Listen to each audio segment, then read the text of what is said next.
इस चार्ट में हम क्या कहेंगे, ठोस अवस्था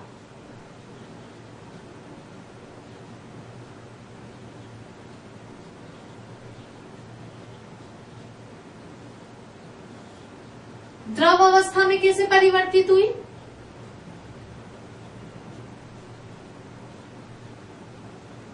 और द्रव अवस्था गैस अवस्था में कैसे परिवर्तित हुई।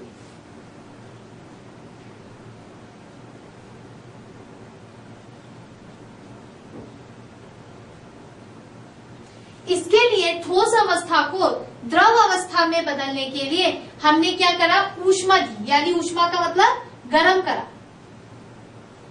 अब मैं चाहती हूं कि ये द्रव अवस्था वापस ठोस अवस्था में बदल जाए, तो इसके लिए मैंने इसको शीतलता दी। शीतलता का मतलब होता है ठंडा करा। तो ठोस अवस्था तो द्रव अवस्था में परिवर्तित हुई। अब मैं द्रव अवस्था को किस में परिवर्तित करना चाहती हूँ, गैस अवस्था में। इसमें भी सबसे पहले तो हमने क्या दी, ऊष्मा, और ऊष्मा के बाद इसको भी क्या दिया हमने, शीतलता। तो ऊष्मा के द्वारा तो ठोस से द्रव अवस्था, और द्रव अवस्था में शीतलता के द्वारा वापस कौन सी अवस्था में आ गई, ठोस अवस्था में।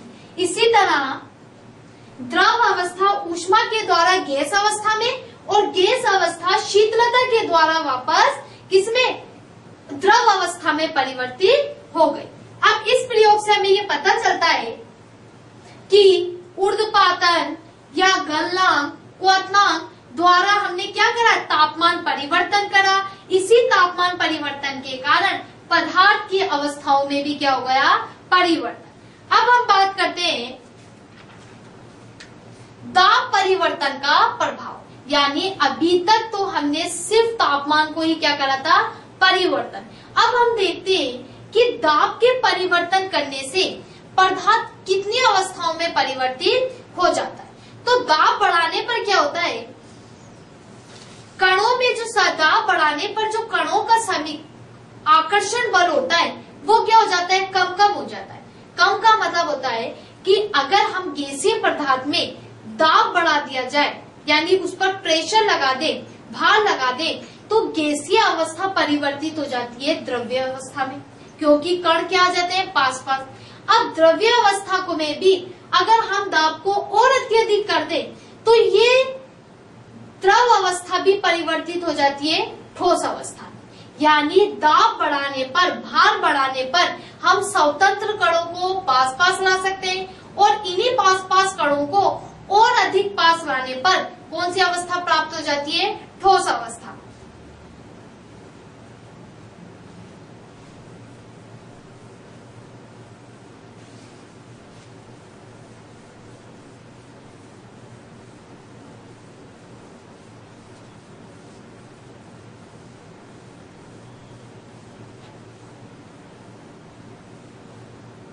अब हम देखते हैं दाब परिवर्तन का प्रभाव।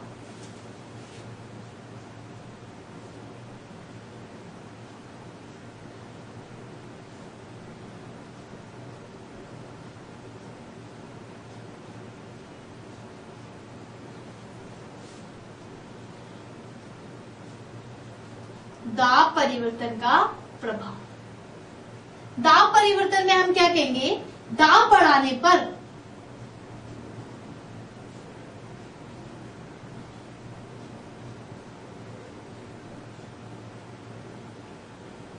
गैस को,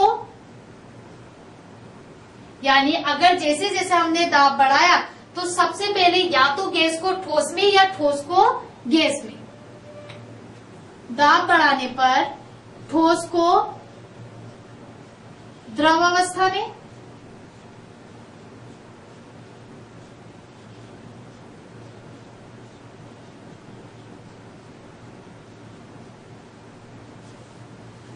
वे द्रव को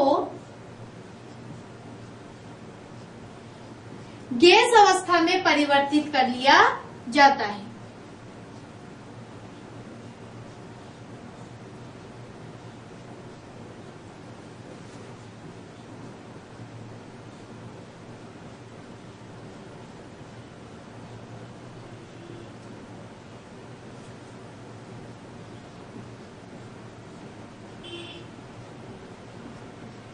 परिवर्तित कर लिया जाता है। इसमें भी हम क्या ले रहे हैं, हमने जैसे तापमान में लिया था पिस्टन, इसमें भी हम क्या ले लेते हैं, पिस्टन ले लेते हैं। और उस पिस्टन में क्या करते हैं,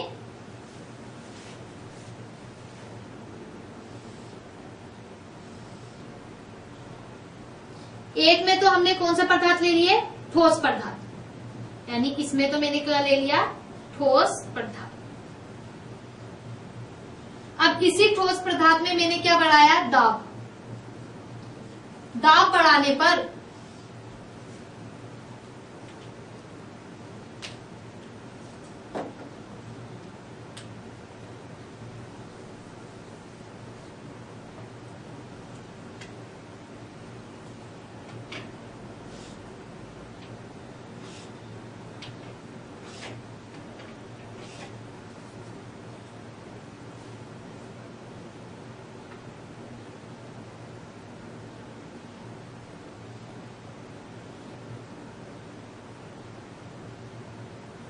ये काय में चेंज हो गई, द्रव अवस्था में। और इसी में ये काय में चेंज हो गई, गैस अवस्था में। यानी हमने क्या कहा कि पिस्टन में दाब बढ़ाया तो ठोस अवस्था तो परिवर्तित हो गई द्रव अवस्था में, और द्रव अवस्था में भी दाब बढ़ाया तो ये परिवर्तित हो गई गैस अवस्था में।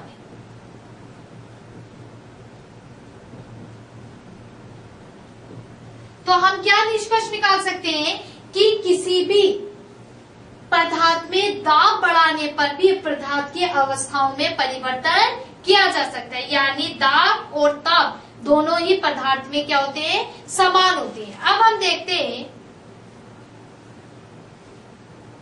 क्या हुआ इसमें, कैसे बराबर हुए, क्योंकि ठोस पदार्थों में कण क्या थे, दूर दूर थे। जैसे हमने द्रव पदार्थों में पिस्टन को क्या करा, वापस नीचे की ओर दबाया, यानी दाब लगाया, तो ठोस पदार्थों के कण जो पास पास स्थित थे वो क्या आने लगे, और पास पास स्थित होने लगे। और जैसे हमने दाब को और अधिक बढ़ाया, यानी द्रव अवस्था में भी कणों को और अधिक पास पास किया, तो ये कैसी अवस्था में आ गए, गैस अवस्था में।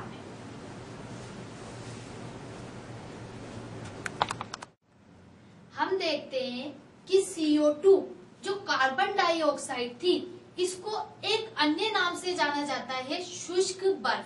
अब क्यों कहा इसको शुष्क बर्फ, क्योंकि CO2 में क्या होता है, एक एटीएम का मतलब होगा एटमॉस्फियर, एक एटीएम पर यदि शुष्क द्रव CO2 को बिना द्रव अवस्था में ठोस से सीधे गैस में परिवर्तित कर दिया जाए तो इसी कारण इसे क्या बोलेंगे, शुष्क CO2। तो हम देखते हैं CO2 को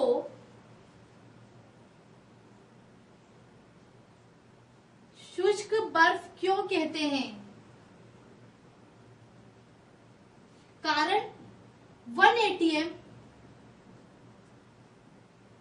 एटीएम का मतलब एटमॉस्फियर,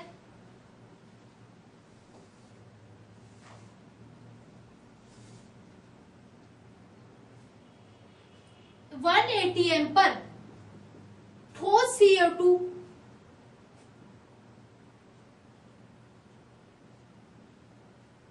द्रव अवस्था में आए बिना ही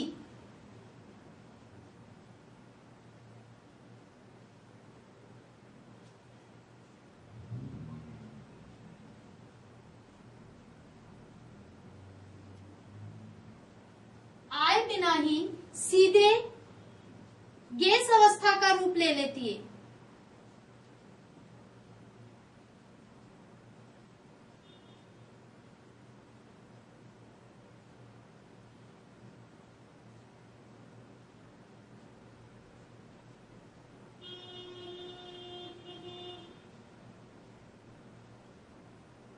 इसलिए CO2 को हमने क्या बोला, शुष्क बर्फ। अब हम बात करते हैं कि क्या कारण है कि ठोस से द्रव, द्रव से गैस, तीनों अवस्थाओं में तापमान को क्या रखा जाए, स्थिर। तो इसका कारण ये होता है कि जैसे हमने तीनों अवस्थाओं में तापमान को स्थिर रखा जाता है तो इनके जो कण होते हैं वो आकर्षण बल के द्वारा जुड़े हुए रहते हैं। तो इस आकर्षण बल में जो ऊर्जा का उपयोग किया जाता है वो तापमान वृद्धि के बिना ही, यानी तीनों अवस्थाओं में परितापमान पर कोई प्रभाव नहीं होता।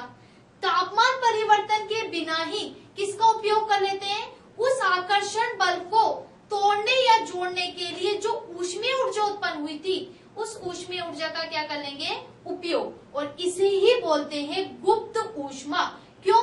क्योंकि ये गुप्त ऊष्मा क्यों आई, क्योंकि हमने तापमान को ना तो क्या करा, परिवर्तित किया, जबकि परिवर्तित किए बिना ही हमें ऊष्मा उत्पन्न हुई। किसके कारण, आकर्षण बलों के कारण। और इसी बल को पदार्थों ने क्या लिया, अवस्थाओं में। इसी कारण इसको क्या बोला हमने, गुप्त ऊष्मा।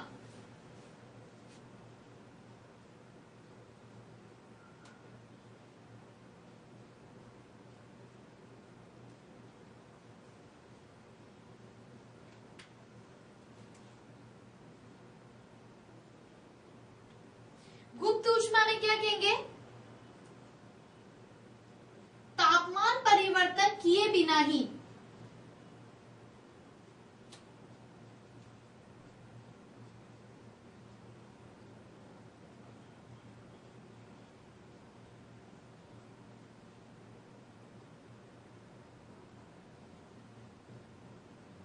कण ऊष्मीय ऊर्जा का उपयोग कर लेते हैं।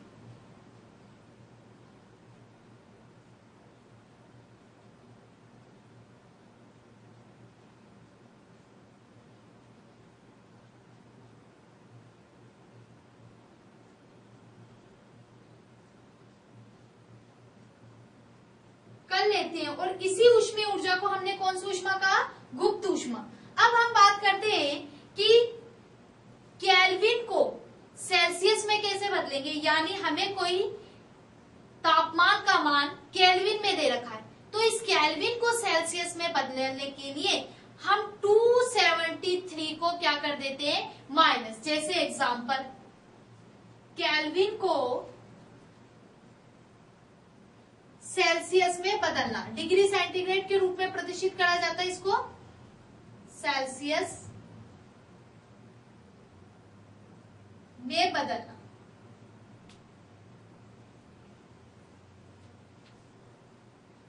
हमें क्वेश्चन दे दिया 373 केल्विन है। अब बताइए इसको सेल्सियस में कैसे बदलेंगे। तो 373 केल्विन को सेल्सियस में बदलने के लिए हम 273 को क्या कर देते हैं, लेस कर देते हैं। 373 माइनस 273 बराबर 1000, यानी हमने क्या करा, इस 273 को क्या करा, लेस करा। लेस करते ही हमें क्या प्राप्त हुआ, 100। ये 100 किस में आया हमारे पास, सेल्सियस में। अब उल्टा करा जाए, अगर सेल्सियस को केल्विन में बदला जाए, यानी बड़े को छोटे में बदला जाए, तब तो क्या कर देते हैं, लेस, यानी माइनस कर देंगे। और अगर बड़े का मतलब केल्विन, छोटे में बदलने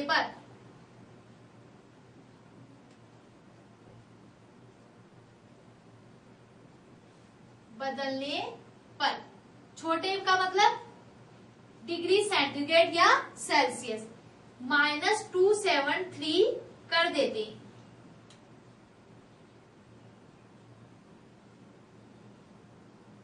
अब इसी का उल्टा बता दे हमें कि छोटे को बड़े में बदलना है, यानी इसमें क्या कर देते हैं, डिग्री सेल्सियस को केल्विन में बदलना।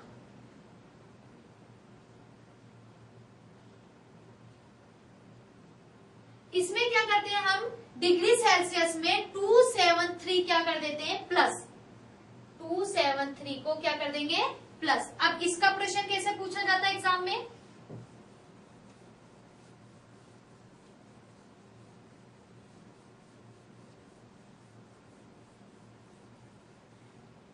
कि बताइए 25 डिग्री 25 डिग्री सेंटीग्रेड को काय में बदलना है हमें, केल्विन में। अब कैसे बदलेंगे, इस 25 में हम क्या जोड़ देंगे, 273। जैसे हमने 273 जोड़ा तो हमारे पास आ गया 298 केल्विन, और ये 298 केल्विन ही किसको चेंज कर दिया हमने, डिग्री सेल्सियस को केल्विन। अब क्वेश्चन जो हमसे पूछा जाएगा, ये पूछा जाएगा कि बताइए वाष्पीकरण क्या होता है। वाष्पीकरण का मतलब होता है क्वथनांक। क्वथनांक का मतलब होता है कि वह तापमान जिस तापमान पर कोई भी द्रव गैस में बदल रहा था, तो क्या बोलेंगे, क्वथनांक से कम तापमान पर, क्वथनांक से कम तापमान पर जल का जलवाष्प के रूप में बनना। जलवाष्प का मतलब जैसे ही हम किसी भी गर्म पानी को बीकर में लेकर गर्म करते तो उसमें से देखा जाए कि जलवाष्प को अगर हम किसी सतह के द्वारा रोक देते तो सतह पर पानी की बूंदें आ जाती हैं। तो इसका मतलब क्या हुआ कि जो जल थी वो किसके रूप में ऊपर उठी, जलवाष्प के रूप में। तो क्या कहेंगे वाष्पीकरण में, क्वथनांक से कम तापमान पर जल का वाष्प के रूप में बनना क्या कहलाता है, वाष्पीकरण।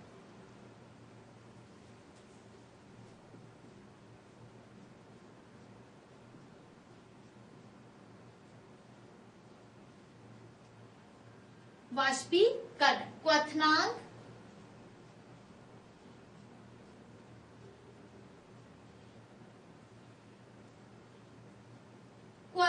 से कम तापमान पर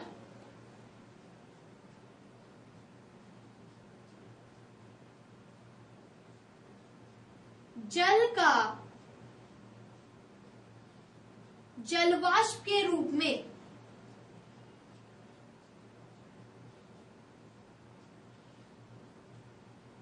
अब कहा जाएगी जलवाष्प, एटीएम में यानी वायुमंडल में। वाष्प के रूप में वायुमंडल में चला जाना, इस वायुमंडल को हम शॉर्ट में बोलते हैं एटीएम। वायुमंडल में चला जाना जलवाष्प वाष्पीकरण कहलाता है।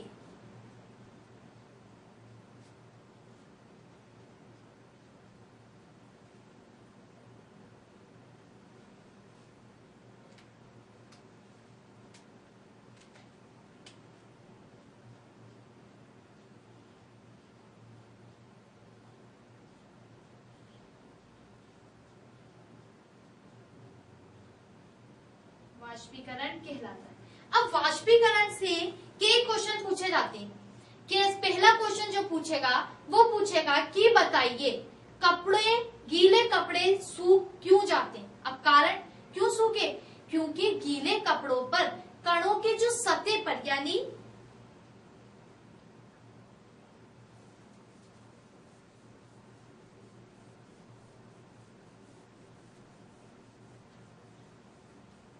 हम कोई भी गीला कपड़ा ले लेते हैं,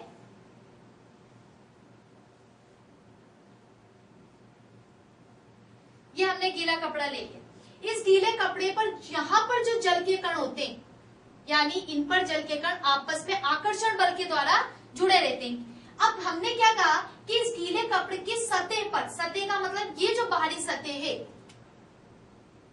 इस बाहरी सतह पर स्थित कणों में आकर्षण बल क्या होता है, अधिक होता है। यानी गतिज ऊर्जा क्या पाई जाएगी, इनमें अधिक पाई जाएगी।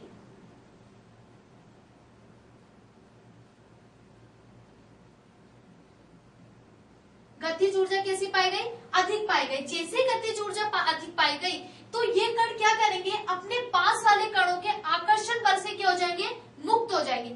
यानी अब कह सकते हैं कि गतिज ऊर्जा अधिक होने के कारण ऊपरी सतह के कण क्या हो गए, स्वतंत्र हो गए। और स्वतंत्र होने का मतलब क्या होगा कि इसमें ये जो जल थे, जल के कण होंगे, ये जल के कण की स्वतंत्र होकर जलवाष्प के रूप में वायुमंडल में चले जाएंगे। और यही प्रोसेस एक के बाद एक सतह पर होता जाएगा, जिसके कारण हमारे गीले कपड़े क्या हो जाएंगे, सूख जाएंगे। तो गीले कपड़ों का सूखना,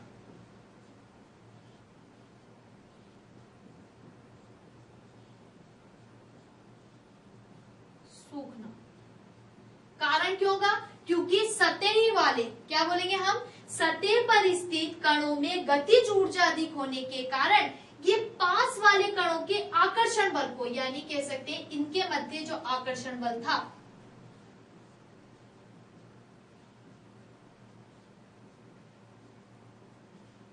कम कर देते हैं। अब आकर्षण बल कम हो गया, यानी पकड़ने वाला बल कम हो गया, जिसके कारण ये ऊपर की सतह के कण क्या हो गए, स्वतंत्र हो गए। और स्वतंत्र होते किसके रूप में चले गए, जलवाष्प के रूप में। तो हमारे गीले कपड़े क्या हो गए, सूख गए।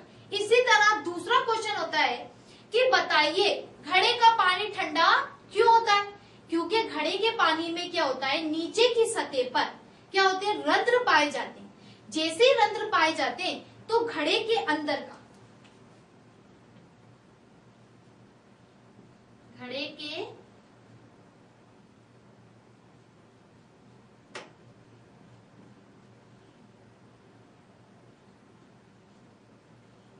के पानी का ठंडा होना। हमसे क्वेश्चन क्या पूछेगा कि बताइए कि घड़े का पानी ठंडा क्यों होता है। तो क्यों होगा घड़े का पानी ठंडा, घड़े के नीचे की सतह पर क्या पाए गए, रंध्र पाए गए। यानी घड़े पर यहाँ क्या पाए गए, रंध्र पाए गए। रंध्र पाए जाने के कारण इस घड़े में भरा हुआ जल क्या हो रहा, धीरे धीरे क्या होने लगा, रिसने लगा। यानी रंध्रों के पाए जाने के कारण क्या हुआ, जल रिसने लगा। अब जैसे जल रिसने लगा तो क्या हुआ, बाहर की ओर आ गया। तो घड़े का तो क्या था, क्षेत्र निश्चित था, लेकिन जैसे ही जल बाहर गया तो इनका आयतन क्या हो गया, अधिक हो गया। यानी इनका सतह क्या हो गई, बढ़ गई। और जैसे ही सतह बढ़ने लगी तो आसपास की ऊर्जा, यानी इस घड़े के जल से जो बाहर निकला जल था उसमें क्या हुआ, आसपास की ऊर्जा को क्या करा, ग्रहण करा। और जैसे आसपास की ऊर्जा को ग्रहण करा तो ये जो कण थी ये तो जलवाष्प के रूप में ऊपर उड़ गए। और इनके द्वारा जो अवशोषित ऊर्जा थी उसने इस घड़े के पानी को क्या बना दिया, शीतल बना दिया। शीतल का मतलब ठंडा बना दिया। तो घड़े के पानी का ठंडा होना कैसे पता चला, क्योंकि घड़े के पानी में छोटे छोटे रंध्र पाए गए। इन रंध्रों के द्वारा घड़े का पानी रिसता हुआ नीचे आया, जिससे कि रंध्रों के अंदर का जो जल रिसता हुआ आया वो तो जलवाष्प के रूप में उड़ गया।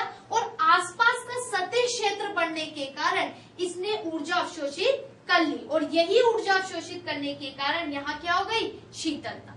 यही क्वेश्चन दूसरा पूछा जाए कि बताइए गर्मी के दिनों में आसपास की मिट्टी पर पानी क्यों छिड़का जाता है। अब कारण क्यों छिड़का जाएगा कि जैसे हमने मिट्टी पर पानी छिड़का तो जलवाष्प के कण क्या हुए, अधिक हो गए। जैसे जलवाष्प के कण अधिक हुए तो उसमें वाष्पीकरण की जो क्षमता थी वो क्या हो गई, कम हो गई। यानी जलवाष्प के कणों का अधिक होना वाष्पीकरण की क्षमता को क्या कर देगा, कम कर देगा। जिससे वहां पर आसपास जितनी देर तक हमारी मिट्टी गीली रहेगी उतनी देर तक वहां पर क्या होगी, शीतलता यानी ठंडक पाई जाएगी। अब हम बात करते हैं वाष्पीकरण को प्रभावित करने वाले कार्य, यानी इस वाष्पीकरण को किन किन कारकों ने प्रभावित किया।